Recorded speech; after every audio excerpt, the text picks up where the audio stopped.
So let's just have it be one, because I'm really curious how you spend your time and how you organize it. So if you have 4 weeks to write a first draft for one, what's your work schedule going to be like? So my process is probably a little different than most people. I write 15 pages a day.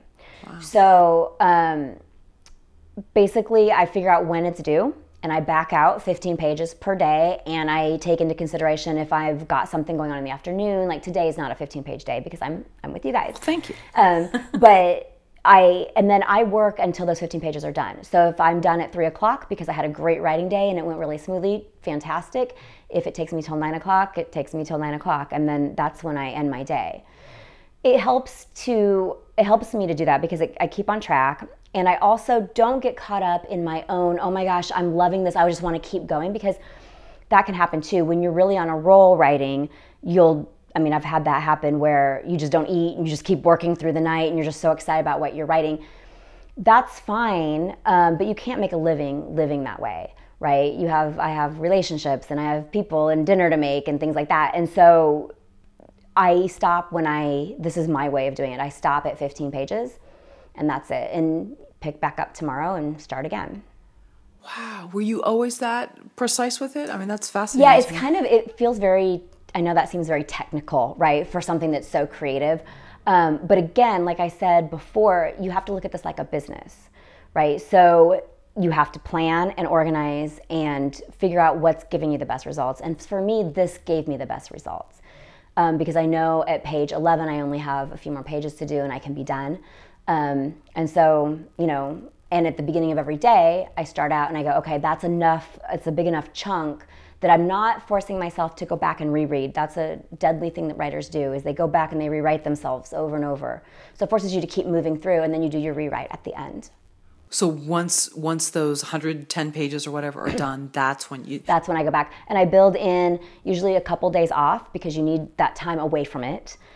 To kind of forget about it a little bit. And then when I come back and I reread it, I give myself 2 or 3 days to do the rewrite, and it's just basically cleaning everything up or changing act breaks, or if I've come up with an idea in between that time to add, then I'll do that.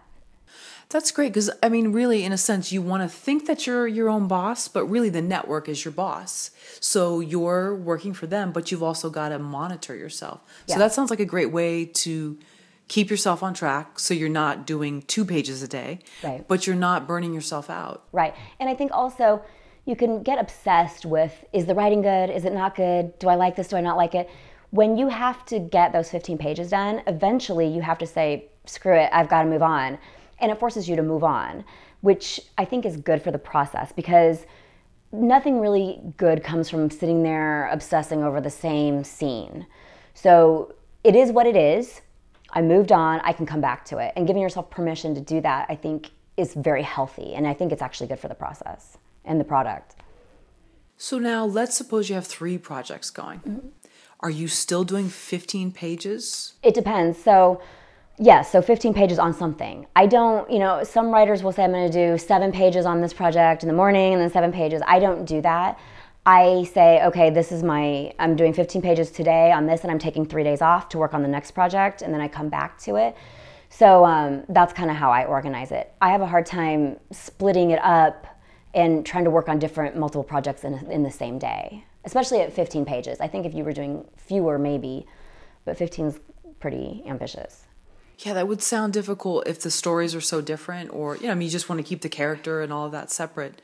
And to have to split it up in one day, because your mind is going to It's worse when they're actually similar. Oh. Like if they're both projects for the same network, or they're both thrillers, because then that's when it gets confusing. It's actually better when you're doing like a romantic comedy and then also working on a thriller, because they're so different. You don't mix those characters up at all.